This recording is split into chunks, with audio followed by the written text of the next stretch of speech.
everybody, welcome to another Britain's Best B Roads, and today we're taking this road. So we're going to come off the M74 at Abington, we take the A702 past Lamington to Biggar, and then we're going to come back out of Biggar on the A72 to Symington, and then along the A73, and then we're going to go onto the B7055 past Whiston to Rigside, and then the A70 back to junction 12 of M74. And the car we're in is the 944S again, for two reasons. One, I can't get out of South Lanarkshire to get access to some other cars, and two, I don't think we're finished talking about this car yet. So there's three things I wanted to do in this video today. One, let's talk about what other cars you could have had back in 1988. What was the competition for the 944S? And why would you have chosen this car over other ones? Secondly, we'll pepper some history along this route. It's a very historic route again, so we'll talk about some of that. And thirdly, I want to talk about what you could buy now instead of the 944S. So 1988, what else could you have had instead of the 944S? You could have had a BMW 3 Series, the E30. You might think the 325i was the most comparable to this one, but at 160 brake horsepower it was more comparable actually to the normal standard 944, not the S. The more comparable 3 Series was actually the now much revered M3, which now commands 3 to 5 times the price that this car does. The M3 produced about 200 brake horsepower against this 190. Power to weight, acceleration, etc. are very similar. You could have had, if you wanted something really oddball, you could have had the Isuzu Piazza Turbo, 2 litre, 150 brake horsepower. If your budget didn't quite stretch into the 20,000s of pounds, you could have the Volkswagen Scirocco, give you that coupe feel, front wheel drive, 140 brake horsepower, so it didn't quite have the performance that this did, but it was a lighter car at just under a tonne. We're in the town of little village of Lamington now, and what we're going to do is turn off to have a look at this church, which is really nothing special from this angle, on the side that you drive past. 1721 it was built. It has been modified a little bit since then, but that's nothing terribly noteworthy until you get round to the other side of the church. So let's jump out and have a quick look. So we can see the church, built in 1721, modified since then, fairly plain looking. It's only when we come round to this side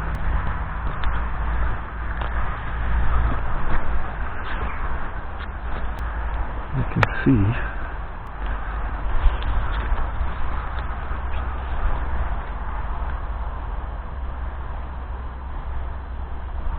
C12th century Norman arch onto the side of it. So why is there a 12th century Norman arch on the side of the church? Well, because there was a 12th century church there on that site originally, and when they rebuilt the church in 1721 they incorporated that very decorative Norman arch on the side of it. Now it begs the question, why was there so much Norman influence, 12th century Norman influence around this whole area? In fact, the whole of central to southern Scotland, there's an awful lot of Norman influence. And that's a question that people have asked me to explain literally never, but I'll give it a go. And there are whole TV series dedicated to answering that question, but let me try and distill it into two minutes. It all relates to David I, King of Scotland. But to understand why he was influenced by the Normans, we have to go back a little bit. King Edward the Confessor died in January 1066, he hadn't left any heir, which obviously left the door open for people to claim that they were the rightful heirs to the throne. England backed the son of a very powerful earl called Harold Godwinson, but William of Normandy said that Edward had promised him the throne. Well, why would William have had any claim to the English throne? Because Edward had actually spent a lot of his life in exile in Normandy. Again, we could go down a rabbit hole on that for hours. But the reason for that was Edward was the youngest of seven sons. And his father had spent many years fighting and running from the Danes who had attacked the northern part of England and were expanding into England, particularly fighting Canute. And all of Edward's brothers had been killed in battle or assassinated or executed. And Edward's mother, Emma, was from Normandy. So he spent quite a lot of time hiding out in Normandy when he was younger, too young to fight alongside his dad. His mum actually remarried Canute. And so when all was said and done, Edward became heir to the throne, but had spent more time in Normandy than he had probably in England. So that was why William, who had known Edward from his time in France, had a claim to the throne. So very hastily there was a coronation the very next day, on 6th of January 1066, where Harold was crowned King of England. Well, William wasn't best pleased, and so he assembled a lot of his noble friends from France, promising them lands in England if they're successful, and descended upon the south coast of England. So ensued the Battle of Hastings. In October 1066, Harold was defeated, took an arrow through the eye, and William was crowned King of England on Christmas Day 1067. And he went about working his way north, eradicating anyone that challenged him in quite violent style by all accounts, until he got to Scotland, where he realised that actually the hassle of fighting the Scots probably wasn't worth it, and so gave up 1072 and returned back home. So the Normans never conquered Scotland, not by battle, not by conventional ways of conquering land. But William wasn't daft.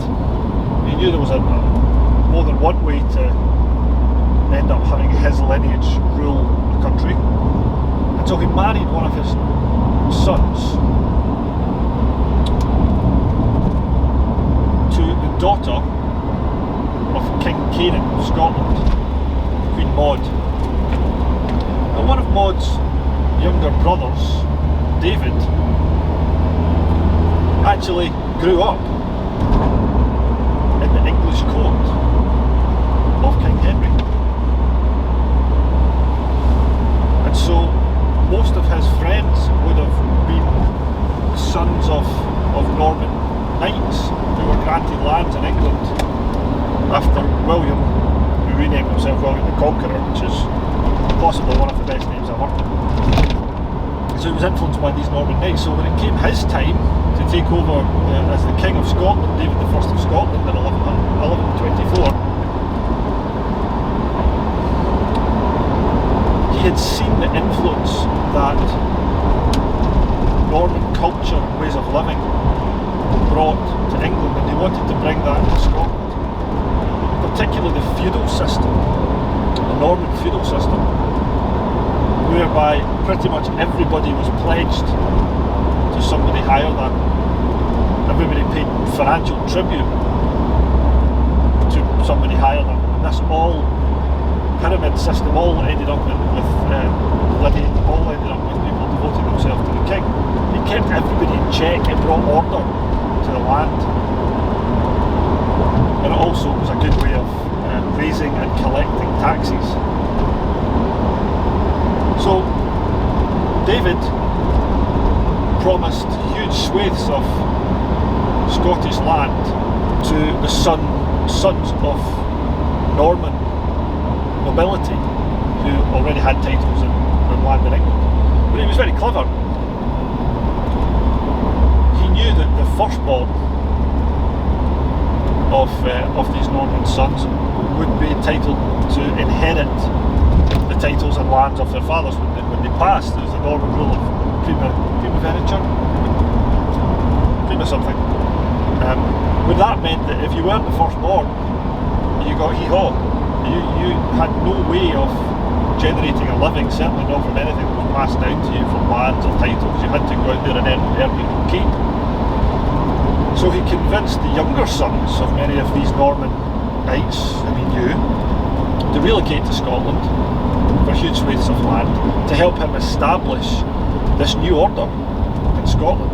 And so ensued huge building projects, Motte and Bailey castles, abbeys as he brought religion consistently into the country as well to help underpin that culture as well, and infrastructure as well with bridges.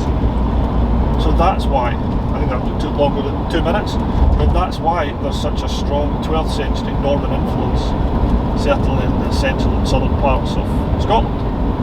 And that's perfect timing because now we're coming into the town of Biggar, which is a lovely destination for a day out.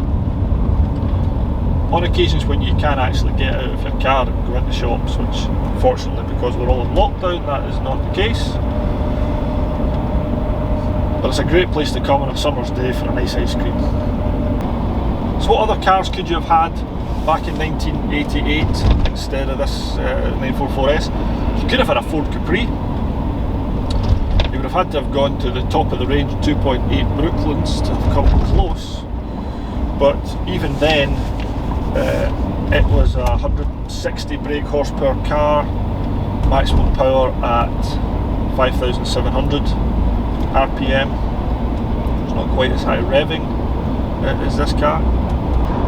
The car I am most interested in as a comparison, to be honest, is the Lotus XL. Genuine four-seater, I wouldn't say Grand Tour, but the closest Lotus had to it at the time. And a 2-point front engine, rear-wheel drive, manual gearbox. Well, you could get it with automatic, but don't. It had a 2.2 litre 4-cylinder 16-valve engine in it. The latter versions, you can tell because they had the title SE.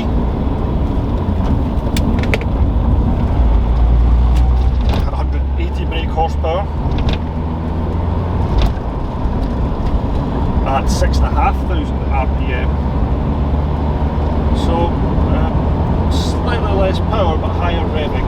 It's a lighter car than this fiberglass body.